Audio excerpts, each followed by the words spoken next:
So you may have heard of the Oregon Short Film Festival. Yeah, I've seen some great stuff come out of that festival. Same here. And this year, there's a nominated film that caught our eye, Don't Pick Up. Ooh, interesting title. Right. And even more interesting, it's in the romantic comedy category. Now that is a combination that makes you want to know more. What's going on with this Don't Pick Up? Well, let's dive right into the synopsis and see if we can unravel this mystery. Sounds good to me. Okay, so picture this. A charming, slightly cluttered children's bookshop. And in walks our protagonist, Louisa.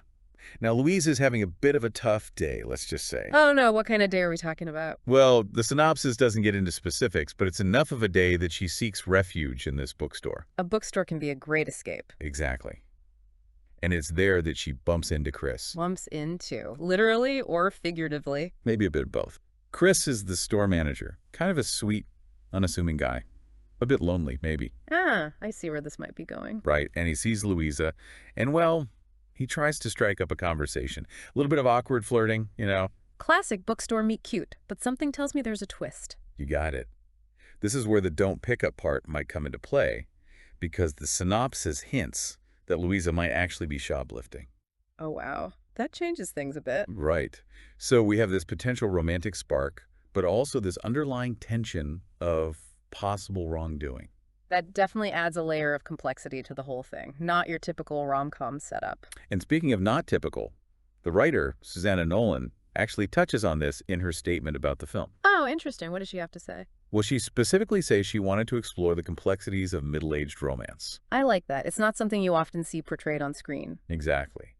And she talks about how desire and the longing for connection doesn't just disappear when you get older. It's a universal experience.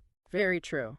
And she specifically chose Keith David and Catherine Irby to play Louisa and Chris because of their ability to portray those feelings so genuinely. Those are both amazing actors. I can see them bringing a lot of depth to these characters. For sure.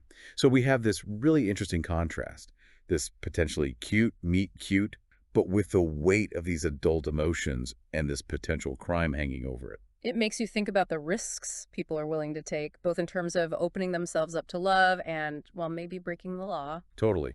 Now, the judge's notes also bring up something pretty fascinating about the dialogue in the film. They describe the flirting between Louisa and Chris as a kind of dance. Oh, I love that. A dance.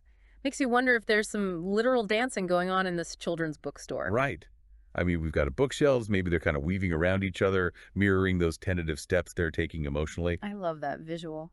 The judges also praised the film's music, saying it perfectly captures and enhances the mood. But what mood are we talking about here? Is it the excitement of potential romance, the anxiety of the shoplifting, or something else entirely? It's like we're being given these subtle hints, these layers of meaning, and it's up to us as viewers to decipher them. Sounds like Don't Pick Up is going to leave us with a lot to think about. Absolutely. So just to recap, we've got this really unique premise. Older characters navigating love and possible criminal activity in a children's bookstore.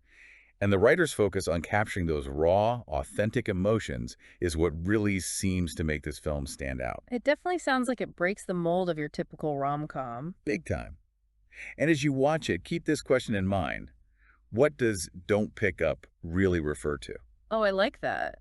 Is it the book Louisa might be trying to steal? A metaphor for the walls she's built up around herself? Or something else entirely? Those are all great interpretations, and I bet everyone watching will come away with their own ideas. That's the beauty of a film like this. It sparks conversation and makes you think.